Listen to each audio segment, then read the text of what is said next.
यह हमारी mutual fund series का सेकेंड पार्ट है और फाइनल पार्ट है, जिसमें हम सीखने वाले हैं एसआईपी क्या होता है, लमसम क्या होता है, एसडब्ल्यूपी क्या होता है, म्यूचुअल फंड के कितने प्रकार होते हैं और हमें अच्छा म्यूचुअल फंड कैसे चूज करना चाहिए, उसका ट्रैक रिकॉर्ड पीछे उसको कैसे ट्रैक करना चाहिए, ये आज के वीडियो में हम समझने वाले हैं। स्वागतम स्वागतम सुस्वागतम दोस्तों, स्वागत है आप सभी का A to Z stock market की मास्टर क्लास में, जहां हम प्रयास करते हैं zero to advance stock market सिखाने का फ्री ऑफ कॉस्ट। इसके बदले आप एक चैनल को सब्सक्राइब और वीडियो को लाइक कर सकते हैं और अपने ऐसी शेयर बाजार में रुचि या इंटरेस्ट रखने वाले दोस्तों को शेयर कर सकते हैं। नमस्कार, मेरा नाम है देव, फाउंडर ऑफ लेगेसी अर्न। हमारा इस चैनल का एम है कि इस साल के पहले हमारे 1 मिलियन सब्सक्राइबर हो जाए, तो please please please make sure to subscribe. एक गोल्डन प्ले बटन तो सब डिजर्व करते हैं यार, मैं भी करता हूँ। तो चलिए वीडियो शुरू करते हैं और समझते हैं म्यूचुअल फंड किस टाइप्स के होते हैं, म्यूचुअल फंड में कैसे निवेश करते हैं, एसआईपी क्या होता है, लमसम अमाउंट क्या होता है। चलिए वीडियो शुरू करते हैं। और हाँ, चलते फिरते वीडियो देखना नहीं, मतलब समझ नहीं आएगा आपको कुछ। चलते फिरते वीडियो को देखना नहीं है, आराम से देखो। अभी नहीं देखना, वॉच लेटर में या लाइक्ड वीडियो करके रख दो, आराम से घर पे जाके या कहीं मतलब फुर्सत में देखिएगा।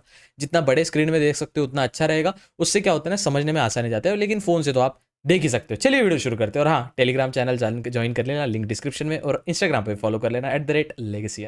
वीडियो शुरू करने से पहले मैं आपको बता दूं, क्या आप भी स्टॉक मार्केट की बुक्स बाय करना चाहते हैं, लेकिन एक बुक का प्राइस 899 से लेके लाइक 900 1000 ऐसा होता है। Suppose rich dad poor dad का प्राइस हो 800 का रुपीज का, इंग्लिश में लो तो अलग, हिंदी में लो तो अलग। इसका सोल्यूशन हमने निकाला है लेगेसी अर्न का डिजिटल लाइब्रेरी, जहां पे आपको 100 प्लस बुक्स आपको मात्र 499 रुपीज में मिलेगी। उसमें psychology of money, rich dad poor dad, how to win friends and influence people, 10x rule, 100 rules of life, ऐसे कई सारी बुक्स आपको 499 रुपीज में लेगेसी अर्न के डिजिटल लाइब्रेरी मिलेगी, जिसमें स्टार्टिंग की 2 सेक्शन है। हम धीरे धीरे ऐड कर रहे हैं, उसमें फिलोसॉफिकल बुक्स भी ऐड कर रहे हैं, हिंदी लिटरेचर, मराठी लिटरेचर, और उसमें थोड़ी रिलीजियस बुक भी ऐड कर रहे हैं। जिसको नॉलेज रहेगा वो पढ़ेगा। पर हाल ही में कैंडलस्टिक पैटर्न्स की बुक्स, फाइनेंस की बुक्स हमने ऐड कर दिए।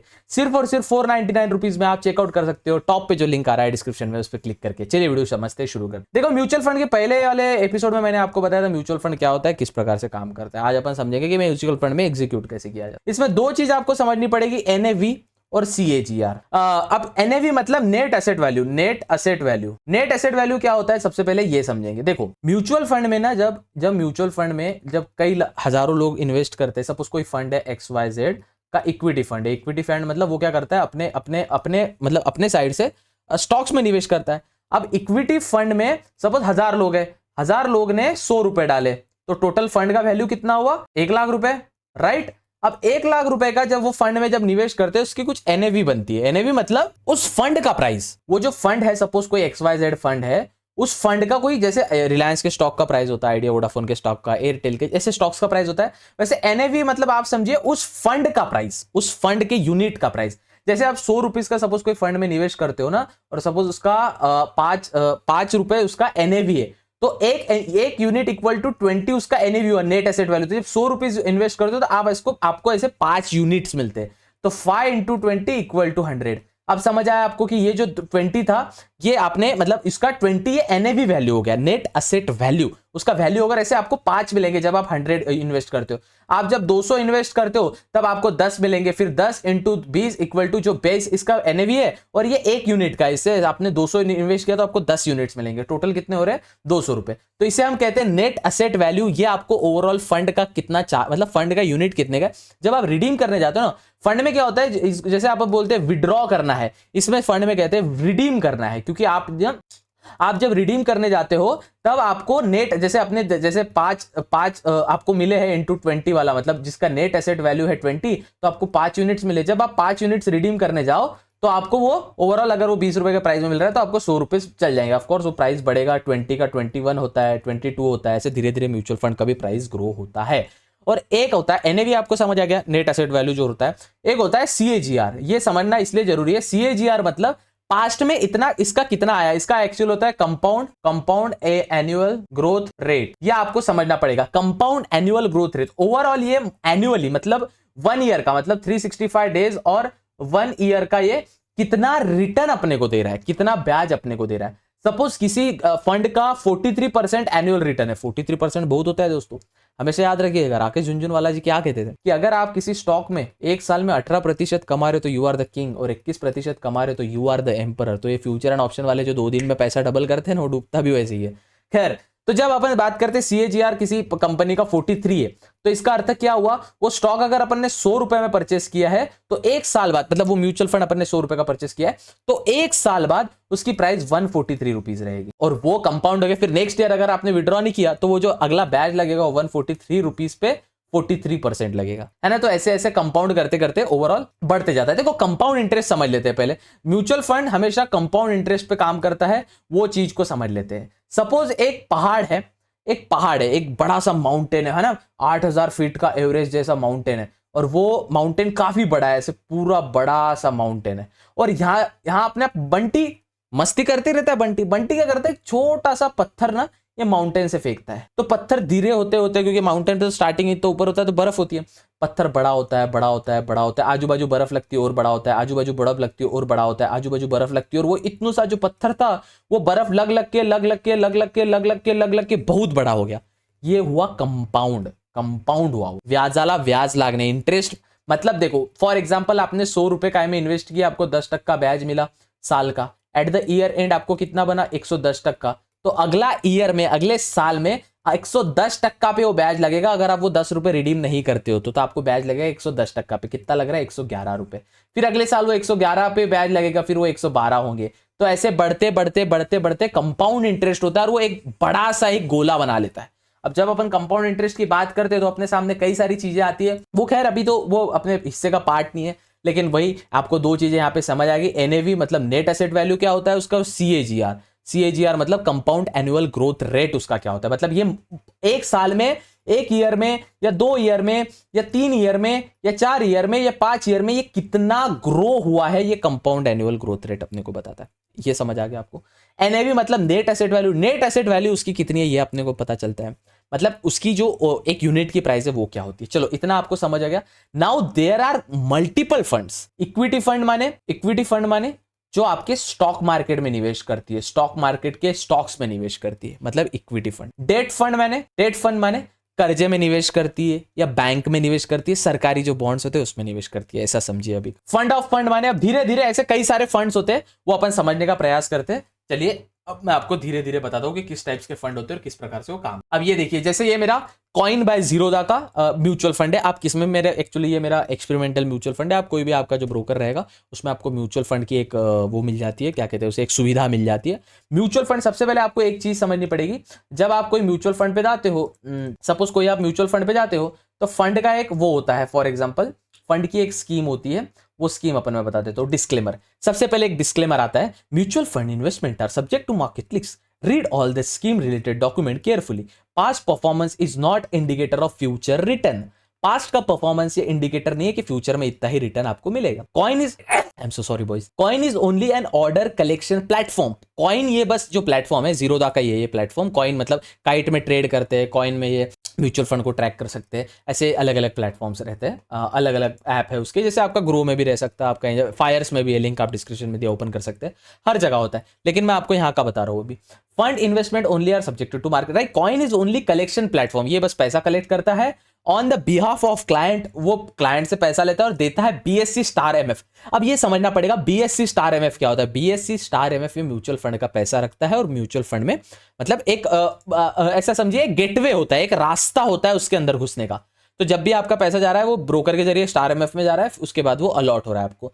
The client expressly agrees that Zerodha is not liable और रिस्पॉन्सिबल। फिर ये म्यूचुअल फंड के जो बेसिकली होता है, तो ये ऐसा समझिए ब्रोकर ही जो अपने को दिला के दे रहे हैं। अब अपने का समझने का काम है कि AMC मतलब एनुअल मेंटेनेंस, जो एक कैटेगरीज होती है, डिफरेंट टाइप की कैटेगरीज होती है, उसको अपन धीरे धीरे म्यूचुअल, अब इसमें फिल्टर्स होते हैं, तो फिल्टर्स के जरिए अपन सिग्रीगेट कर सकते हैं कि कैसे क्या। तो इसमें कैटेगरीज होती है, आप समझने वाले म्यूचुअल फंड किस टाइप के होते हैं। इक्विटी म्यूचुअल फंड में जाओगे, एनी पे क्लिक करोगे, आपके सामने कोई भी म्यूचुअल फंड आ जाएगा जो मेरे वॉच लिस्ट में, for example ICICI prudential blue chip fund. अब ऐसा यहां पे क्या होता है, जो स्टार्टिंग का नाम था ICICI प्रूडेंशियल, ये आपके म्यूचुअल फंड का नाम है, और आखिरी का जो ब्लू चिप फंड है वो फंड का काम है कि वो बताता है क्या होता है। ब्लू चिप मतलब अच्छी कंपनीज में निवेश करते हैं, लार्ज कैप कंपनीज में निवेश करते हैं, ब्लू चिप है ऑफ कोर्स। आईसीआईसीआई प्रूडेंशियल ये नाम है, ठीक है, ये कोई काम नहीं है, ये आईसीआईसीआई का एक आईसीआईसीआई का एक सब काम है। जैसे आईसीआई की बैंक है, आईसीआईसीआई क्रेडिट कार्ड देता है, आईसीआईसीआई लोन देता है, होम लोन देता है, वैसे आईसीआईसीआई प्रूडेंशियल बस ये म्यूचुअल फंड के सेक्टर में काम करता है, राइट। तो आईसीआईसीआई प्रूडेंशियल ये म्यूचुअल फंड है, ब्लू चिप फंड है। ब्लू चिप फंड मतलब ये बड़े बड़े कंपनियों में निवेश करता है, चिल्लू पुल्लू कंपनी में निवेश नहीं करता। क्यों? क्योंकि ब्लू चिप फंड है। करंट एनएवी मतलब नेट एसेट वैल्यू क्या है इसकी नेट एसेट वैल्यू 115 रुपए। ये ओपन जब हुआ था फंड, ये 18 एनएवी का था। यहां पे आप देख सकते हो, ये आपके सामने दिख के आ रहा है, ये दिख रहा है आपको। तो 2 जन 2013 को 18 फरवरी को या 2 जन 2013 को जब ये फंड का नया उत्पन्न हुआ था, फंड जब फाउंड हुआ था, तब ये 18 रुपए का था। आज ये है 115 रुपए का। तो धीरे धीरे ग्रो किया है, समझे आप। सेम इसका सीएजीआर मतलब कंपाउंड एनुअल ग्रोथ रेट, पिछले पास्ट मंथ्स में, पिछले 1 ईयर में वो कितना रिटर्न दिया है। यहां पे आप सिलेक्ट कर सकते हो 1 ईयर, तो देख सकते हो भाई 37% रिटर्न दिया है। मतलब 100 रुपए डालोगे तो 137 रुपीज मिलेंगे आपको। मिनिमम इन्वेस्टमेंट कितनी है इसकी? वो है 100 रुपीज। मिनिमम इन्वेस्टमेंट 100, मतलब अगर मैं बाय करने जाऊं तो मिनिमम मैं 100 ही इन्वेस्ट कर सकता हूं। Minimum investment 100, right. और 500 के मल्टीपल, मतलब ये तो ऑफ कोर्स एक वो है, बटन है कि आप 500 के गुना पैसे बढ़ा सकते हो, लेकिन minimum investment 100 rupees, right. AUM मतलब ओवरऑल इसमें कितना पैसा है, ये फंड में ओवरऑल लोगों ने कितना पैसा डाला है। तो इसमें 59,364 करोड़ रुपीस है। अब इमेजिन कीजिए कभी, अब जो बताता हूं मैं आपको, चलिए। एग्जिट लोड मतलब जब आप फंड से निकलते हो, इसका भी एक रूल होता है। अगर आप 1 साल के अंदर तक फंड से निकलते हो तो आपको 1% एग्जिट लोड लगेगा। अगर 1 साल के बाद आप फंड को एग्जिट करते हो या रिडीम करते हो या उस म्यूचुअल फंड को सेल करते हो तो आपको बिल्कुल भी पैसा नहीं लगेगा। यहां पे 1 ईयर इक्वल टू नील और 1% equal to applicable NAV, net asset value पे होगा आपके, राइट। एक्सपेंस रेशो ये आपको देना पड़ता है। एक्सपेंस रेशो मतलब भाई अब वो फंड आपका मैनेज कर रहा है, तो भाई ये जो फंड मैनेजर साहब है या आईसीआईसीआई प्रूडेंशियल कंपनी, इसको तो अपना फंड का थोड़ा पैसा देना पड़ेगा ना। ये कितना? 0.88%, मतलब 100 रुपए में से 80 पैसा, सिर्फ 80 पैसा, 1 रुपया भी नहीं, 80 पैसा तो इनका भाड़ा होता है, ऐसे समझिए। तो एक्सपेंस रेशो मतलब भाड़ा, और एग्जिट लोड मतलब जब इसमें आप निकलोगे 1 साल के अंदर अगर आप निकलते हो, मतलब आज अपन ने बाय किया, आज का 21 जुलाई या 22 जुलाई आज का, अगर आज आपने एग्जिट किया और 22 जुलाई 2025 के अंदर तक आप एग्जिट करते हो तो 1% आपको एग्जिट लोड देना पड़ेगा, नहीं तो नहीं देना पड़ेगा, ठीक है। अब ये वॉच लिस्ट में आप डाल सकते हो, यहाँ पे वॉचिंग पे क्लिक किया, ऐड टू वॉच लिस्ट हो गया। ये कंपेयर कर सकते हो आप दूसरे म्यूचुअल फंड से। अब सुनो, यहां पे बाय कर सकते हो आप direct net banking, NEFT, RTGS से, यूपीआई से। मैं हमेशा यूपीआई से करता हूं। एंड यहां पे आप एसआईपी स्टार्ट कर सकते हो। What is SIP? एसआईपी मतलब सिस्टमैटिक इन्वेस्टमेंट प्लान। एक चीज आप समझ जाइए, पर मंथली बेसिस पे। देखिए अब आपको मैं एक और काम की चीज बताता हूं। एसआईपी माने पर मंथली बेसिस पे मतलब अगर आप मंथ में सपोज 50,000 रुपए कमाते हैं, सपोज 50,000, 50,000 रुपए आप मंथ के कमाते हैं, तो आप क्या करते हैं, घर में जो तुम्हारा घरदार का जो सीन रहेगा, तो घर पे आप सपोज कोई पुणे में जॉब कर रहा है तो घर पे 20 रुपए बचता है पेरेंट्स के पास, जो इसके पास 30,000 रुपए बचते हैं। ये 30,000 रुपए खुद के पास रखता है, 15,000 का इसका हॉस्टल का रेंट या इसका फ्लैट का रेंट चला जाता है, इसके पास बचते हैं खाने पीने का 15,000 लग जाता है इसको, और टोटल इसके पास फिर बचते हैं 15,000। तो हर मंथ आप कोई XYZ फंड में सिस्टमैटिक इन्वेस्ट करते हो, उसे हम करते हैं SIP, systematic investment plan. Systematic investment plan मतलब आप पर्टिकुलर मंथ के पर्टिकुलर डेट पे, कोई भी डेट आप चूज कर सकते हो, जब आप SIP ओपन करते हो, मैंडेट लगाते हो, उसे हम कहते हैं मैंडेट मतलब आपके बैंक अकाउंट से पर मंथ 15,000 रुपए कट जाएंगे और वो उस फंड में ऐड हो जाएंगे और आपका काम भी होता रहेगा। आपको कोई इतना ट्रैक करने की जरूरत नहीं कि मुझे भेजना है। लेकिन आई मोर प्रीफर लमसम, क्योंकि मेरा जो बिजनेस होता है, कभी अचानक मेरे पास 20,000 रुपए आते हैं। फॉर एग्जांपल मैं हमेशा आपको मैं पूरा पता नहीं बता सकता हूँ, खैर मैं यार मुझे क्या ही मिलेगा, मैं हमेशा ऐसे ऑर्डर डालते रहता हूँ। आप देखोगे इसमें मेरे ऐसे ऑर्डर पड़े रहते हैं, जैसे कोई पूरा ना जाएगा 22 का, तो देखो मेरे ऑर्डर पड़े तो रिजेक्ट हो गए थे। ये 12,000 का ऑर्डर है, 9,000 का ऑर्डर है, 1,000 रुपए का ऑर्डर है, 75,000 का ऑर्डर है, 3,000 का ऑर्डर, ये NFO है। मैं समझाऊंगा NFO क्या होता है, न्यू फंड ऑफरिंग, वो भी समझाऊंगा। लेकिन ये ऐसे मेरे ऑर्डर पड़े रहते हैं। अगर आप थोड़ा पीछे जाओ तो ऐसे मेरे ऑर्डर चालू ही रहते हैं। जैसे ये वाला हो गया, फिर नेक्स्ट मंथ के आज के डेट पे जाते हैं 16 तारीख तक। अच्छा, मैक्सिमम वन मंथ का अलाउड होता है ना, तो लास्ट 30 डेज में देखते हैं। देखो ये मेरे ऑर्डर से पूरे लास्ट 30 डेज के आखिर के ये तो 3 रिजेक्ट हो गए थे मेरे। लेकिन HDFC स्मॉल कैप में 67,000, फिर 12,800, फिर 1,000, फिर 75,000, 3,000, ऐसे मेरे म्यूचुअल फंड के ऑर्डर पड़े रहते हैं, ठीक है। तो अभी अपन उसमें लमसम ऑर्डर डाले, मेरा कोई SIP नहीं चलता है। एसआईपी पर मंथ का मैं ऐसा डालता नहीं हूं, मुझे इतना एसआईपी मतलब पसंद, मतलब मेरा जॉब नहीं है। ऑफकोर्स जॉब का एक रेगुलर, जैसे जॉब में मेरा जॉब में मुझे सपोज 60,000 का सैलरी मिलता है तो 60,000 का ही मिलता है, मेरा ऐसा नहीं रहता। कभी मैं एक महीने में 10 लाख भी कमा लेता हूँ, कभी 1 लाख, एक महीने में 1 लाख कमाने के वांदे हो जाते हैं। तो बेसिकली इस प्रकार से चीजें काम करती है। तो जब आप कोई भी स्टॉक यहाँ पे देखोगे, एचडीएफसी सपोज ये देख रहे हैं अपन, HDFC mid cap opportunities fund. तो एचडीएफसी जो है ये फंड का नाम है, ये फंड भी मैनेज करते हैं, ऑफकोर्स बैंक की नहीं है उनकी, ब्रोकर ही नहीं है वो, फंड भी मैनेज करते हैं। मिड कैप मतलब मिड कैप में डालते हो पैसा। एनएवी आपका 198 चल रहा है, सीएजीआर 49 का दिया है, मिनिमम इन्वेस्टमेंट 100 रुपए की, एग्जिट लोड ये समझ गए आपको। अब यहाँ पे नीचे थोड़ी चीजें देखो, रिस्क इन्वॉल्व। इक्विटी स्टॉक्स वाले चीज में जब आप डालते हो तो रिस्क थोड़ा इन्वॉल्व हो जाता है और रिस्क वेरी हाई रहता है। निफ्टी 50 गिरता है, मिड कैप कंपनीज गिरती है। कल निर्मला सीतारमण जी बजट में कुछ अच्छा ऊंच नीच बोलेगी तो इसको फर्क गिरेगा। So mutual fund is directly related to stock market, इतना आपको समझना है। कुछ म्यूचुअल फंड, फिर आप बोलोगे गोल्ड बॉन्ड का अलग हो गया, ये टैक्स सेविंग फंड, नहीं वो अलग हो गया, वो सरकार के बॉन्ड में भी निवेश करते हैं, वो सरकारी स्कीमों में भी निवेश करते हैं, तो उसका टेंशन नहीं रहता। लेकिन जो रिस्क इवॉल्व स्टॉक में था, इक्विटी के अगर रिस्क पे जाओगे तो सब में रिस्क इवॉल्व होता ही है। अब ये चिराग सेतालवर्ड करके इसके म्यूचुअल फंड मैनेजर है। ये बंदा, sorry I am so sorry, ये जो सर है, अगर फंड मैनेजर का कोई वीडियो भी रहता है आपको, फंड मैनेजर का चिराग सेतालवर्ड का, आप देख सकते हो हमारा फंड मैनेजर कौन है, वो अच्छा व्यक्ति है या नहीं, उसका पास्ट रिकॉर्ड क्या है, आप सब गूगल पे पब्लिक डोमेन में आपको उसका इतिहास मिल जाता है कि आप इतने जिम्मेदारी से आपका हार्ड अर्न मनी किसी को दे रहे हो, तो जिम्मेदार वो संभालने वाला कौन है, तो चिराग सर करके है वो संभालने वाले। तो बाद में यहाँ पे व्हाट फंड हाउस से करके कोई फंड हाउस का वीडियो भी रहता है, फॉर एग्जांपल देखूं बताऊंगा मैं आपको। तो ऐसे लो कॉस्ट इंडेक्स फंड भी रहते हैं जिसमें लो कॉस्ट रहता है, इक्विटी प्लस डेट फंड भी रहता है, ऐसे अलग अलग टाइप्स के फंड होते हैं। मैं समझाता हूं आपको फंड क्या होता है। ऑनगोइंग एनएफओ होते हैं। अब जैसे देखो मैं एनएफओ समझा देता हूं आपको ये कॉन्सेप्ट। एनएफओ माने न्यू फंड ऑफरिंग्स। ये क्या रहता है, जैसे अपना आईपीओ निकलता है, राइट, अपना जैसे स्टॉक मार्केट में जब अपन करते हैं तब कोई नई कंपनी को लिस्ट होने का रहा तो वो क्या करती है, आईपीओ निकालती है, इनिशियल पब्लिक ऑफरिंग। तो लोगों से पैसा लेती है, सपोज XYZ अमाउंट लेती है, फिर उसके हिसाब से वो स्टॉक का प्राइस बन जाता है और फिर वो स्टॉक बीएससी एनएससी मतलब एक्सचेंजेस में ट्रेड करता है। सेम स्टॉक म्यूचुअल फंड अगर नया लाना रहा तो उसको एनएफओ कहते हैं। एनएफओ माने new fund offering, new fund offering क्या होता है, नया कोई फंड आता है ना मार्केट में या म्यूचुअल फंड में लिस्ट होता है तो वो फंड ऑफर करते हैं कि हाँ सर हमारा फंड आ रहा है, अभी हम इस पे काम करने वाले हैं। हाल ही में जैसे मेरा ये ऑर्डर पड़ा है, आपको दिखा है 3,000 रुपए मेरा ऑर्डर का पड़ा है, शायद ये ऑर्डर मैंने शायद एक लास्ट 30, ये देखो ये वाला जो मैंने डाला है एनएफओ में पैसा डाला है, न्यू फंड ऑफरिंग। कौन सा, ICICI prudential oil and gas, EFT exchange tradition oil and gas पे फोकस करेंगे, ऐसा समझिए। Nifty oil and gas by purchase fresh है, फ्रेश क्यों, क्योंकि फर्स्ट टाइम है, ग्रोथ है।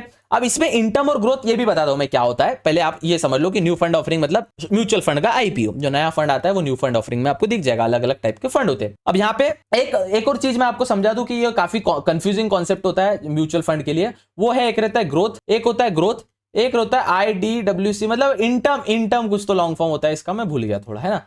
ग्रोथ माने जब आप एक फंड में 100 रुपए निवेश करते हो तो आपको इसका 10% ब्याज बनता है, सपोज 10% उसका इन्वेस्टमेंट में रिटर्न आया तो आपके हो गए 110 रुपए, राइट। तो साल के एक जैन में आपने एक जैन में निवेश किया था तो ये 100 रुपए थे, जब आपने फिर इंटरेस्ट मिला 10% उस पे, अब एक दिसंबर में ये 110 रुपए हो गए, 110 रुपए मतलब एक साल में आपको 10% रिटर्न मिला। तो अगला जब साल चालू होगा, अगला जब वो ईयर चालू होगा तब ये जो बैज लगेगा ना वो 110 रुपए पे लगेगा। ये होता है ग्रोथ, समझ गया आपको।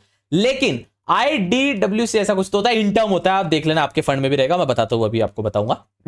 जब आप 100 रुपए निवेश कर रहे हो बैज उतना ही लगेगा, म्यूचुअल फंड वही रहता है, क्या 10% रिटर्न दूंगा। म्यूचुअल फंड दोनों XYZ जिसमें आपने उसमें भी किया था ग्रोथ में भी वो सेम ही म्यूचुअल फंड था, सपोज ये भी सेम ही म्यूचुअल फंड है, इसमें आपका बैच बना फिर 110 रुपए। लेकिन जैसे इसका साल खत्म होता है, एक ईयर का 10 ईयर होता है, पर एनम का ही होता है, तो इसमें आपको 10% जो है वो आपको बैंक अकाउंट में वापस आ जाता है। वो 100 रुपए तो नहीं आते, 100 रुपए तो आपको म्यूचुअल फंड में इन्वेस्टेड है, लेकिन ये जो 10% है ये आपके बैंक में रिटर्न आ जाता है, समझा। ठीक है, मैं आपको अब इससे समझाता हूं, एक सेकंड। अब जैसे कोई इक्विटी का फंड है, मल्टी कैप फंड है, अब देखिए यहां पे ना 2 फंड आए सेम नाम के, भाई ये दो फंड क्यों आ रहे हैं सेम नाम के। अब for example SBI multi cap fund आया, ये SBI मल्टी कैप फंड भाई दो क्यों है, 17,007.26 करोड़ इसमें डाले, 17,007.26 करोड़ इसमें डाले। ये IDWC है, ये इंटर्म है, ये ग्रोथ है। ग्रोथ मतलब जब इसमें मुझे 100 रुपए डालूंगा और मुझे सपोज 20 रुपए का रिटर्न मिला, 120 रुपए हुए, तो अगले साल से वो 120 रुपए पे इंटरेस्ट लगेगा। इन टर्म में क्या होता है, इन टर्म बुड्ढे बाड्ढे लोगों के लिए रहता है, जो ऐसा 60-70 साल के बुड्ढे हो जाते हैं ना, 50 साल के बुड्ढे, वो स्टॉक में, वो म्यूचुअल फंड में डालते हैं, और जो ब्याज आता है ना, वो बैंक अकाउंट में ब्याज आते रहता है, बैंक अकाउंट में ब्याज आते रहता है। फिर वो इन टर्म मतलब वो बैंक अकाउंट में पैसा आता है पर साल के साल या पर क्वार्टर, या पर वो जो स्कीम का डॉक्यूमेंट रहेगा, हर 6 महीने में लाना है, हर 3 महीने में लाना है, हर 4 महीने में लाना है, हर महीने में लाना है, हर साल में लाना है, वो स्कीम के डॉक्यूमेंट पे रहता है। इतने सारे म्यूचुअल फंड है, उस स्कीम के डॉक्यूमेंट पे रहता है। लेकिन आपको ये समझ आ गया, IDWC मतलब मंथली आपको, या साली वाले ईयरली आपको 6 मंथ में आपको 100 रुपए पे जो भी ब्याज बनता है वो वापस मिलेगा। ग्रोथ में नहीं, वो ब्याज उसमें ऐड होगा और वो टोटल नंबर पे ब्याज लगेगा। इसलिए ये हमेशा प्रीफर करो ग्रोथ। मेरे जितने भी म्यूचुअल फंड है, सपोज ये मेरी एग्जांपल की होल्डिंग है दोस्तों, मेरी रियल होल्डिंग नहीं है। मैं ऑफ कोर्स मेरी असली होल्डिंग मेरे माता पिताजी के अकाउंट में रहती है। आई मीन ऑफ कोर्स माता जी के अकाउंट में रहती है, क्योंकि हार्दिक पांड्या जैसा सीन हुआ तो क्या ही करे। तो समझो कि यहाँ पे मेरे सब ग्रोथ है। देखो ग्रोथ है, ICICI prudential blue chip growth है, ग्रोथ है, कॉन्ट्रा ग्रोथ है, कोटक ग्रोथ है, ठीक है। तो इससे अभी मेरे को कितना रिटर्न आया, PNL 10,000 रुपए, 2 महीने का फंड है, 3% हुआ इस पे, 3,25,000 इसमें है, ठीक है। बाकी के ऑर्डर कुछ लगे नहीं, कुछ लगे, तो ऐसा चलते रहता है, ठीक है। अब समझते हैं अपन फंड किस टाइप्स के होते हैं, ठीक है। कैटेगरी होती है यहाँ पे डेब्ट फंड, हाइब्रिड फंड, वो डेब्ट fund, hybrid fund, solution and oriented fund, others fund. चलिए समझते हैं। इक्विटी फंड मतलब any multi cap, ELSS, small cap, large cap, mid cap, value, sectoral, thematic, flexi cap, focused, hybrid. हा क्या बोले भैया, समझ नहीं आया। एनी मतलब रैंडम फंड जो इक्विटी में निवेश करे। सबसे पहले इक्विटी फंड का मतलब क्या होता है, जो स्टॉक मार्केट में निवेश करते हैं। चीजों को समझ। इक्विटी फंड का मतलब होता है, इक्विटी फंड मतलब जो स्टॉक मार्केट में निवेश करे, स्टॉक मार्केट में इन्वेस्ट करे, मतलब इक्विटी फंड। यह आपको समझ आ गया।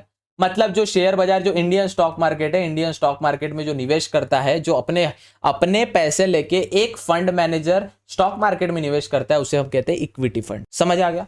चलिए अब इसमें इक्विटी में एनी मतलब random fund, multi cap fund मतलब जो मल्टीपल चीजों में, small cap, mid cap, large cap, सभी, फ्लेक्सी कैप, कॉन्ट्रा फंड, ऐसे सभी मल्टी कैप फंड में हर टाइप में निवेश करता है, उसे हम कहते हैं मल्टी कैप फंड। अब SBI कॉन्ट्रा फंड ने कितना रिटर्न दिया एक साल में, sorry SBI multi cap fund ने 27% रिटर्न दिया है।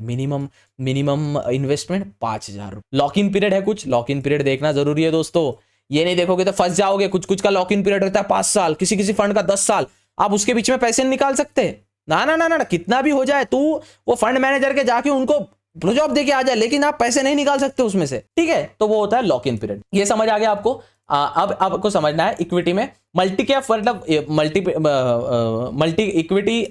कैप मतलब जो मल्टीपल इक्विटीज में, मतलब मिड कैप बड़ी कंपनीज में भी पैसा डाल रहे, छोटी कंपनीज में पैसा डाल रहे, चुन्नू पुन्नू कंपनीज में पैसा डाल रहे, पेनी स्टॉक में डाल रहे, तो पूरा कुल मिला के मल्टी कैपिटलाइजेशन में जो फंड डालते हैं उसे बोलते हैं मल्टी कैप फंड, ठीक है। अब इसमें भी आपको मैं पोर्टफोलियो ओवरलैपिंग भी समझाऊंगा, शायद मुझे तीसरा पार्ट बनाना ही पड़ेगा, मुझे ऐसा लग रहा है अभी। देखो अब ELS फंड, ELS मतलब टैक्स सेविंग फंड होता है, ये equity based tax saving fund होता है ये, ठीक है। स्मॉल कैप फंड मतलब पिद्दी कंपनीज होती है ना, उसमें स्मॉल कैप फंड। अब HDFC का स्मॉल कैप फंड का रिटर्न बताओ, ये मेरे पोर्टफोलियो में भी है, वॉचिंग में भी है भाई। 1 ईयर का रिटर्न 37%, भयंकर भाई, नेक्स्ट लेवल है। मिनिमम इन्वेस्टमेंट 100 रुपए, लॉक इन पीरियड कुछ नहीं है। फंड मैनेजर चिराग सेतलवड सर, ठीक है ना। सेम अभी आप जाएंगे लार्ज कैप में, बड़ी company, ICICI prudential blue chip fund, इसका कितना दिया है रिटर्न, 137%, लॉक इन पीरियड कुछ नहीं। वैभव दुसड़ साहब इसके फंड मैनेजर है, 1% एग्जिट लोड अगर 1 साल के अंदर एग्जिट कर लिया तो, है ना। वैसे अलग अलग प्रकार के फंड होते हैं। Flexi cap fund, flexi cap मतलब फ्लेक्सिबल होता है। फ्लेक्सी कैप सब्जी है, फ्लेक्सिबल होता है ना, चेंज करते रहता है बार बार अपनी इन्वेस्टमेंट, निकाल के डालता है, डाल के निकालता है, लग रहा है कि इसमें घाटा चल रहा है, निकाल दिया, डाल दिया, है ना। कॉन्ट्रा फंड मतलब आउट परफॉर्म, ऐसा लग रहा है कि ये कंपनी काम नहीं करेगी, बट उसमें थोड़ा अपोजिट जो सोचता है। देखो इसमें से कुछ भी आपको समझा नहीं, जैसे मुझे ना फिलहाल हाइब्रिड पता है, फोकस्ड पता है, इंडेक्स, सेक्टोरियल, थीमेटिक पता है, सब पता है इसमें से। सपोज मुझे ना मल्टी एसेट, डायनेमिक एसेट ये भी पता है मुझे, low duration, money market, PSU, gilt. जैसे गिल्ट फंड क्या है मुझे नहीं पता, नहीं ऑफ कोर्स मुझे नहीं पता। SBI मैग्नम गिल्ट फंड, तो ये गिल्ट फंड का ओपन कैसे करेंगे, ये जो गिल्ट फंड है इसको कॉपी कर लेंगे या अपने टाइप कर लेंगे, GILT fund meaning.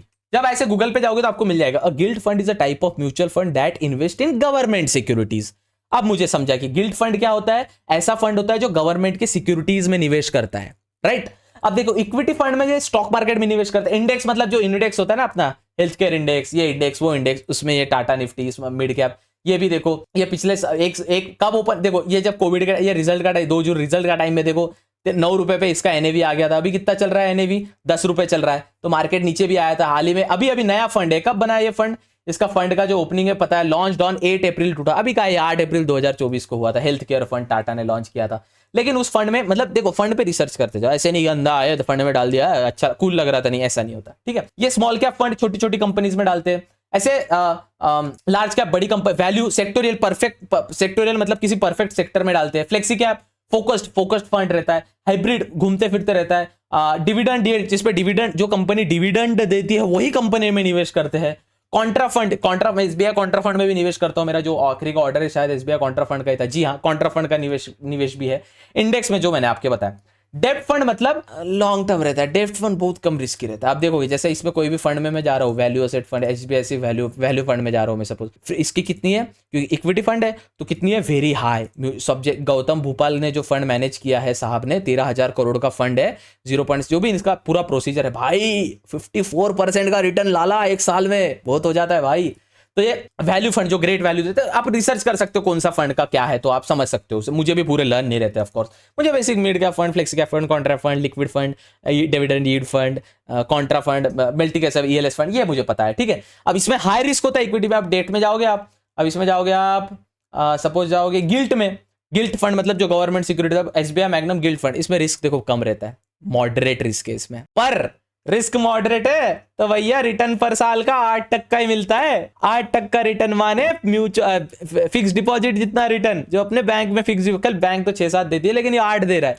Minimum investment 5,000 रुपए, लॉक इन पीरियड कुछ नहीं है, समझा आपको। जितना आप डेट फंड में जाओगे, कॉर्पोरेट बॉन्ड, जो कॉर्पोरेट बॉन्ड्स होते हैं उसमें निवेश करता है HDFC corporate bond fund. Risk कितना है, मॉडरेट, लॉक इन पीरियड कुछ नहीं। लास्ट डिविडेंड पे आउट तब दिया था, डिविडेंड का पे आउट। अब डिविडेंड पे आउट आपको सब स्टॉक्स में नहीं मिलते। देखो एनी में जाओगे 2 है, इंटरम वाला जो है, अब देखो यहाँ पे 2 देख रहे हैं ना अपन, ये चीज को भी एक बार अच्छे से समझ लो। यहाँ पे 2 है, HDFC mid cap opportunity fund है, हाँ भैया है, HDFC mid cap opportunity fund है। एक है ग्रोथ, एक है, अब ग्रोथ में ना आपको ये वाला ऑप्शन नहीं दिख रहा भैया, कौन सा, यहाँ पे कुछ ऑप्शन दिख रहा है यहाँ पे नहीं, लेकिन वही आप मिड कैप फंड में वही जाते हो, एडी में मिड कैप अपॉर्चुनिटीज फंड में जाते हो, यहाँ पे क्लिक करते हो, ये आईडीडब्ल्यू, ये इंटर्म फंड था, यहाँ पे दिख क्या रहा है, आईडीसीडब्ल्यू इंटर्म फंड। यहाँ पे लास्ट डिविडेंड 22 फेब को मिला था। हर 22 फेब को ये जितना भी आपका इंटरेस्ट बनता है आपके बैंक में डाल देते। समझा आपको इतना?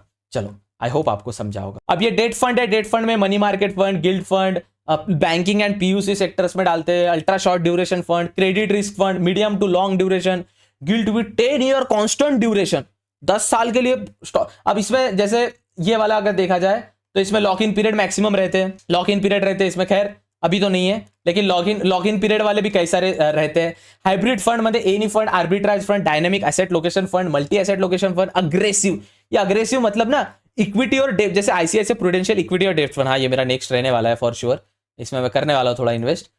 तो इसमें क्या करती है ना, ये क्या करते हैं ना, अग्रेसिवली इन्वेस्ट करते हैं इक्विटी में और डेट फंड में मिला के भी होता है। देखो आपको आके धीरे धीरे solution oriented fund, solution oriented मतलब सोल्यूशन, घर लेना है आपको, गाड़ी लेनी है, रिटायरमेंट हो रहा है, for example HDFC retirement saving fund, पर इसमें लॉक इन पीरियड रहता है, 5 ईयर का लॉक इन पीरियड है, क्योंकि ये सोल्यूशन ओरिएंटेड। आपको लगता है अगले 5 साल में मैं रिटायर होने वाला हूं, तो आप उसमें 5 साल के लिए पैसा लॉक कर देते हो भैया, कि अगले 5 साल में शोभित मल्होत्रा भैया आप हमारा पैसा जानो, अच्छा रिटर्न देना। लेकिन रिटायरिंग फंड में इसका रिटर्न देखो 35% है, लेकिन 5 साल तक आप पैसा निकाल नहीं सकते, रिस्क हाई है। लेकिन ये इक्विटी में सेविंग्स फंड है, जो कभी कभी सेविंग्स फंड ना अग्रेसिव प्लान, ऐसे हाइब्रिड इक्विटी फंड है। हाइब्रिड इक्विटी में भी 5 साल का लॉक इन पीरियड है, सेम ये होता है। अब आपको अदर्स में आपको देखोगे एनी मतलब रैंडम में अदर्स आ रहे हैं भैया, इसमें कौन से आते हैं, इसमें आते हैं ईटीएफ्स वगैरह। फॉर एग्जांपल इसमें मैं 2 बताता हूं आपको, 2 चीजें बताता हूं मैं आपको। अदर्स में आता है एक एडी इंडेक्स फंड या ईटीएफ्स, जो आप बात करते हो ना ICICI prudential Nifty 50 index fund में 1000 बार बोलता हूं। यूटीआई निफ्टी 50 इंडेक्स फंड मतलब ये निफ्टी की 50 कंपनी में पैसा डाल देते हैं, कुछ नहीं सोचते, क्यों, निफ्टी तो ग्रोइंग सेक्टर है, इंडाइसेस है, तो ये 50 कंपनीज में धड़ाधड़ पैसा डाल देते हैं, टेंशन नॉट, पूरा पैसा डाल देते हैं। Aditya Birla, sun life, Nifty, HDL, PSU bond fund है ना, इसमें अलग अलग प्रकार के सॉरी फंड्स रहते हैं जो निफ्टी ईटीएफ्स में इन्वेस्ट करते हैं। ईटीएफ मतलब एक्सचेंज ट्रेडेड फंड या इंडेक्स में। बैंक निफ्टी का फंड रहा तो 12 बैंकों में निवेश कर दिया भैया, है ना। मिड कैप निफ्टी का रहा तो मिड कैप निफ्टी में जितनी भी कंपनीज आ रही उसमें निवेश कर दिया, फिर निफ्टी के जितने भी कंपनीज आ रही उसमें निवेश कर दिया। Basically solution oriented others fund में ईटीएफ या ईटीएफ इंडेक्स फंड का ये मतलब होता है, समझा आपको। एक होता है फंड ऑफ फंड्स, मतलब अगर कोई फंड है उस फंड में पैसा डालो। समझाता हूं, for example Motilal Oswal Nasdaq 100 fund of fund. अब ये क्या है भैया समझो इसको, नैस्डैक तो इंडिया का नहीं है भैया, नैस्डैक तो फंड ऑफ फंड है, इंडिया का नहीं है। तो नैस्डैक का जो फंड है अमेरिका का, वो फंड में मोतीलाल ओसवाल पैसा डालता है अपना, फंड ऑफ फंड, ऐसा फंड जो दूसरे फंड में निवेश करे। समझा? चलो मैं एक और बात समझाता हूं आपको, ये एक और बार आप भी, ये मजा आएगा आपको कुछ सीखने जानने समझने को। जैसे कोई fund of fund Bharat April, fund of fund Nasdaq fund Motilal Oswal, इसमें एक आईसीआईसीआई प्रूडेंशियल का एडवांटेज फंड भारत 22 फंड। ये क्या है भारत 22 फंड? ये था क्या शायद, वो भूल गया मैं, क्या करता है ये एग्जैक्ट? Mutual fund unit. देखो आईसीआईसीआई प्रूडेंशियल भारत 22 नाम है इसका फंड ऑफ फंड। ये ऐसे फंड में नहीं भैया, इसका रिटर्न देखो 68%। ओ माय गॉड भाई, एग्जिट लोड 0। ये होता है भाई एडिंग, भाई मिनिमम इन्वेस्टमेंट एक्सपेंस रेशियो देख कितना कम है भाई इसका, सिर्फ 12%, 0.12। Oh my God what a fund I for, क्या फंड ढूंढा है बॉस। भाई वॉच लिस्ट में आ जाओ सर आप। नेक्स्ट एसआईपी आप में चालू है भैया, लमसम है 1-2 पेटी 3-4 पेटी का दनान। देखो करंट एवी 33 चल रहा है, कितने से ओपन कब हुआ था फंड? 19 जून 2018 को, ठीक है। रिस्क हाई है ऑफकोर्स, लॉक इन पीरियड है नहीं, निशांत पटेल साहब फंड मैनेजर है, एग्जिट लोड 0 है, कभी भी वापस रिडीम कर लो पैसा कटेगा ही नहीं, और एक्सपेंस रेशियो 0.12%। और किसमें फंड में निवेश करता है पूरा बताता है, म्यूचुअल फंड यूनिट्स निवेश करता है, फिर ये करंट एसेट ले ये दिखाता है। अब आपको एक और चीज मैं बताऊं, जब आप किसी फंड में देखते हो ना, जैसे इक्विटी का मैं स्मॉल कैप फंड में जाता हूं और एचडीएफसी स्मॉल कैप फंड को देखता हूं, तो ये फंड मुझे बताता है नीचे जब आप जाते हो तो पहले तो ये सेक्टर्स बताता है, भैया मैं कितने सेक्टर्स में निवेश करता हूं। इंडस्ट्रियल में ये 21% निवेश करता है, कंज्यूमर डायरेक्ट में ये 13% करता है, इंफॉर्मेशन टेक्नोलॉजी में 11% कर रहा है, फाइनेंशियल सेक्टर में 9% करता है, हेल्थ केयर सेक्टर में 7% करता है, मटेरियल सेक्टर में 6% करता है, 6.90 मतलब 7 ही। तो ऐसे टोटली सेक्टर्स बताता है, प्लस कौन से कंपनी में करते हैं हम लोग वो भी बताते हैं। टीआरईएसपी इसका कुछ तो था यार, टीआरईएसपी लॉन्ग फॉर्म, टीआरईएसपी लॉन्ग फॉर्म, इसका सरकार का कुछ तो है यार ये टीआरईएसपी लॉन्ग, अरे यार लॉन्ग फॉर्म क्या है भैया दिखाना जरा, अरे what the full form of TR, Tripura rural economic group and service delivery project. ये पता नहीं, I don't know what is this, but या तो 7% इसमें स्मॉल कैप फंड ने डाला है। फर्स्ट सोर्स सॉल्यूशन लिमिटेड 4% डाला है, बैंक ऑफ बड़ौदा में 3%। ऐसे जितने भी छोटे छोटे mid cap fund, small cap funds रहते हैं, स्मॉल कैप कंपनीज रहती है, उसमें ये अपना पैसा डालते रहते, राइट। ये काम है स्मॉल कैप फंड का, ठीक है। वैसे ये पूरा बता, इक्विटी में आपको सब लार्ज कैप फंड में जाए, ICICI prudential blue chip fund बहुत बड़ा फंड है, 60,000 CR का इस पे फंड है, एग्जिट लोड 1%। अलोकेशंस क्या है? Consumer, energy, industrial, materials, information technology, finance, health care, utility, real estate. Real estate में भी आपका पैसा जा रहा है 1%। अगर आप 100 रुपए डाल रहे हो तो 1% रियल एस्टेट में भी जा रहा है। Pharmaceutical sector, current asset, treasury bill, cash. अब इसमें रियल एस्टेट में मतलब प्रॉपर्टी नहीं खरीदे, बट लेकिन जो प्रॉपर्टी खरीदती है वो कंपनी है, उसमें इन्वेस्ट कर रहे हैं, जो बीएससी एनएससी में लिस्टेड है। अब वही आईसीआईसीआई बैंक में, Reliance industrial, Larsen and turbo, HDFC bank, axis bank, Maruti. एक और स्ट्रेटेजी बताओ छोटी आपको, लोग क्या करते पता है, ये कॉपी करके खुद का पोर्टफोलियो कॉपी कर लेते हैं। समझा आपको? सपोज आपका 1 करोड़ का पोर्टफोलियो, ये पूरी कंपनी कॉपी कर लो, 8 तक आपका 8 करोड़ इसमें डालो, टीआरईएसपी में, आईसीआईसीआई बैंक में इतना डालो, रिलायंस इंडस्ट्रीज में इतना डालो, 6% लार्सन एंड टर्बो में डालो, 1-1 करोड़ को मैनेज करके। ये ओवरऑल अगर इसका जब कैलकुलेट करते हैं ना अभी ऐसे 1%, 1%, 1%, 1%, 1 to 4%, ये टोटल 100% होता है, क्योंकि म्यूचुअल फंड एक 100% मिला के ही बन रहा है, राइट। तो ये आपको कंपनी भी बताती है कि कौन से फंड में क्या होने वाला है, मतलब क्या क्या कंपनीज है। टैक्स सेविंग फंड्स भी होता है, for example tax saving fund है एसबीआई लॉन्ग टर्म इक्विटी, जो बुड्ढे बाड्ढे रहते हैं ना, जो अब छुट्टी जॉब पे जाने, 3 ईयर का लॉक इन पीरियड है, वेरी हाई इक्विटी फंड है, टैक्स सेविंग फंड है। इससे 54% रिटर्न दिया है भाई, 3 ईयर का लॉक इन पीरियड है। दिनेश बालचंद्रन साहब इसके फंड मैनेजर है। एक्सपेंस रेशियो इतना है, एग्जिट लोड रेशियो इतना है। क्या क्या करता है ये? इसमें निवेश करता है, गेल में निवेश करता है, कमीज में करता है, एक्सिस बैंक में करता है, ऐसे ऐसे अलग अलग चीज में ये निवेश करता है। अब यहाँ पे आपको स्मार्ट बीटा, अलग अलग टाइप्स के फंड है, स्मार्ट बीटा टाइप का भी एक फंड है, इसमें भी आपको पता चलेगा कि Motilal Oswal BSE enhance value index fund, Motilal Oswal Nifty 200, जैसा निफ्टी 50 होता है ना, वैसे निफ्टी 200 मोमेंटम 30 इंडेक्स फंड। अब देखो समझो इसको मीनिंग, निफ्टी 200 में निवेश कर रहे हैं, मोमेंटम में 30, जो 30 अच्छी मूवमेंट दे रही है ना, उसमें भी निवेश कर रहे हैं। 150 मोमेंटम 50 इंडेक्स फंड, लो वोलेटिलिटी, जिसमें लो वोलेटिलिटी है ना, उसमें निवेश कर रहे हैं, यूटीआई बीएसई। ऐसे कई सारे फंड आपको अपने डीमैट अकाउंट के ब्रोकर में मिल जाएंगे, फायर्स में मिल जाएंगे, जीरोधा में मिल जाएंगे। ओवरऑल वीडियो बनाने का तात्पर्य क्या किया, आप long term alternative to bank FDs. भैया आप मुझे ना बैंक एफडी में मन नहीं है और मुझे कोई रिस्क भी नहीं लेना नहीं है और बैंक एफडी नहीं करनी, लो भैया कोटक लिक्विड फंड में ट्राई करो ना साहब, लॉक इन पीरियड रहेगा कुछ तो आपको, नहीं है lock in period, moderate risk है, रिटर्न कितना दे रहा है? 60% का रिटर्न दे रहा है। अब ऑफकोर्स ये ऐसी चीज बहुत कम रिटर्न देती है क्योंकि ये मॉडरेट फंड होते हैं, थोड़े शिद्दत से चलते हैं फंड, ऐसे अघोरी जैसा काम नहीं करते। टाटा लिक्विड फंड कितना है? No lock in period, moderate है, 0.007 है, 60% रिटर्न दे रहा है। एफडी से बेटर है, एफडी से अच्छा रिटर्न दे रहा है। So alternative to bank FDs. Equity plus debt, ये इक्विटी प्लस डेट में इन्वेस्ट करते हैं। लो कॉस्ट इंडेक्स फंड जो एकदम लो कॉस्ट है, जैसे जिसका लो कॉस्ट माने क्या? एग्जिट लोड 0.25, एक्सपेंस रेशियो 0, जो फंड का कॉस्ट लो है, मतलब ज्यादा भाड़ा नहीं लेते वो अपने से, वो वाले फंड। एनएफओ, अभी एनएफओ आने वाले कौन से? Franklin India multi cap fund, Mirae asset Nifty 200 alpha 30 ETF fund of fund. अरे बाप रे बाप, देखो क्या भयंकर फंड है साहब। मेरा asset Nifty 200 alpha fund, right, plus ETF है, ठीक है, फंड ऑफ फंड है भैया, फंड के अंदर डालेगा पैसा पूरा। तो ऐसे अलग अलग आपको ग्रो निफ्टी ईवी, ईवी जो ईवी सेक्टर में पैसा डालेगा, न्यू एज ऑटोमेटिव ईटीएफ में पैसा डालेगा, वो है ग्रो का आपका। देखिए ग्रो का फंड भी आया है। अब ऐसा तो नहीं है कॉइन तो जीरो था का, ग्रो का क्यों आ रहा है? तो ऑफकोर्स ये फंड है तो ये लिस्ट हुआ है, तो अभी इसमें अपन लिस्ट कर सकते हैं। ऑफर क्लोज होगा 2 अगस्त को। तो ऐसे न्यू फंड ऑफरिंग आती है तो आपको रिसर्च करना पड़ेगा आप कौन से फंड में डाल रहे हो, ठीक है। पोर्टफोलियो को डाइवर्सिफाई करो। जैसे मेरा एक छोटा सा पोर्टफोलियो है 3-3.25 लाख का, इसमें देखो ICICI prudential blue chip fund. अब इसमें एक और चीज मैं आपको बता दूं, पोर्टफोलियो ओवरलैपिंग, यार ये वीडियो बड़ा हो जाएगा, थोड़ा सा एक और चीज समझ लो। पोर्टफोलियो ओवरलैप होता है। फॉर एग्जांपल देखो कोई भी पोर्टफोलियो ओवरलैपिंग टूल समझो, पोर्टफोलियो ओवरलैपिंग टूल। अब ये क्या करता है ना, कोई भी रैंडम मैं एक वेबसाइट खोलता हूं, ऐसे आते हैं 2-3, मैं एक खोल देता हूं आपके सामने। चलो ये आ गया मेरे सामने। अब मेरे जो 2 फंड है, for example ICICI prudential blue chip fund है और ICICI prudential Nifty 50 index fund है। ब्लू चिप फंड मतलब ये टॉप के 50 कंपनीज में निवेश करता है, we all know. Blue chip मतलब टॉप के sorry best companies, blue chip companies जो है लार्ज कैप कंपनी, उसमें निवेश करता है ICICI. Of course HDFC Nifty 50 index fund भी टॉप 50 कंपनीज में निवेश करता है। लेकिन अगर देखा जाए, ये अगर मैं मिडल क्लिक से दूसरे टैब में नहीं खोल सकता होगा यार ये ऐसा मत किया करो यार, ठीक है। अभी मैं एक और ना डायरेक्ट खोल लेता हूँ कॉइन, इधर भी खोल लेता हूँ एक, और इधर पोर्टफोलियो ओवरलैपिंग टूल खोल लेता हूँ, ठीक है। हाँ done, portfolio overlapping tool, yes ये मैंने खोल दिया है, डन। खुला है बॉस, खुल गया है, डन। अब यहाँ पे देखिए ये मेरा जो कैसे देखते हैं, अरे बाबा किधर गया डैशबोर्ड, वही तो, अरे बाबा होल्डिंग्स रे म्यूचुअल फंड्स में जाके, हाँ ये वाला मेरे को ओपन करना है। नाउ लिसन, ये HDFC prudential blue chip fund है जो ब्लू चिप कंपनी में निवेश करता है, और ये आईसीआईसीआई प्रूडेंशियल निफ्टी 50 इंडेक्स है, टॉप 50 कंपनीज में निवेश करता है। सबका अलग अलग हो सकता है, इसका एग्जिट लोड वगैरह नहीं, इसलिए मेरा अच्छा फंड लगता है मुझे। अब कुछ कंपनीज तो इसमें ओवरलैप कर रही है, मतलब ओवरलैप मतलब अब देखो इसमें आईसीआईसीआई बैंक है इसमें, और इसमें भी आईसीआईसीआई बैंक है, आईसीआईसीआई बैंक 8% इसमें आईसीआईसीआई बैंक वही ऑफकोर्स 7.92 था, 8%। ये तो भैया मैं कोई भी फंड में डालू, इस फंड में भी पैसा डालू निफ्टी 50 इंडेक्स फंड में, या ब्लू चिप फंड में पैसा डालू, जा तो आईसीआईसीआई में रहा ना।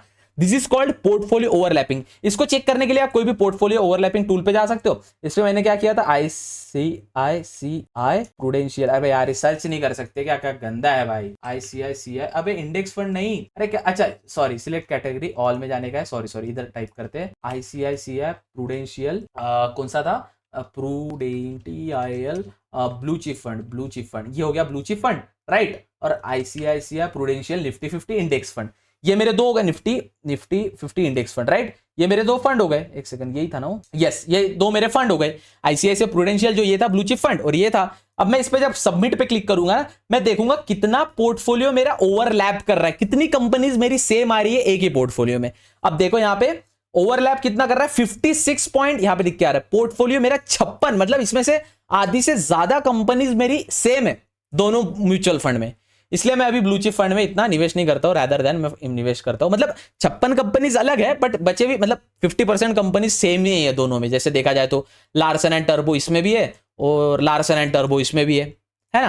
कितना 3% इसमें है, इसमें 6% है। लेकिन इक्विटी अब देखिए ना, भारतीय एयरटेल लिमिटेड इसमें भी है, भारतीय एयरटेल लिमिटेड 3.63 इसमें भी है, भारतीय एयरटेल लिमिटेड 3 समथिंग इसमें भी है। तो ये तो सेम ही है ना, मैं इसमें पैसे डालू इसमें पैसे डाल तो सेम ही रहा है। तो ऐसे आपको फंड को भी देखना है कि वो ओवरलैप ना कर सके, ठीक है। That's it for mutual fund side. हो गया आपका म्यूचुअल फंड भी क्लियर हो गया, समझे, समझ आया, कुछ गया दिमाग में कुछ? ओ भाई साहब मैं थक गया भाई, कितने देर से बड़बड़ कर रहा हूं। खैर ऐसी शेयर बाजार और बिजनेस कंटेंट देखने जानने समझने के लिए लेगेसी को फॉलो और सब्सक्राइब कर सकते हैं, इंस्टाग्राम पे फॉलो कर सकते हैं, टेलीग्राम डिस्क्रिप्शन में लिंक दिया उसको ज्वाइन कर सकते हैं। आई होप आपको वीडियो समझ आई होगी। प्रयास करता हूं आपको कुछ फ्री ऑफ कॉस्ट सिखाने का, इसके बदले कुछ नहीं चाहिए साहब, एक सब्सक्राइब का बटन, एक लाइक का बटन, एक अच्छा कमेंट कि भाई अच्छा काम कर रहा है, मोटिवेट फील होता है उससे। मिलते हैं अगले वीडियो में, तब तक के लिए goodbye, take care, have fun.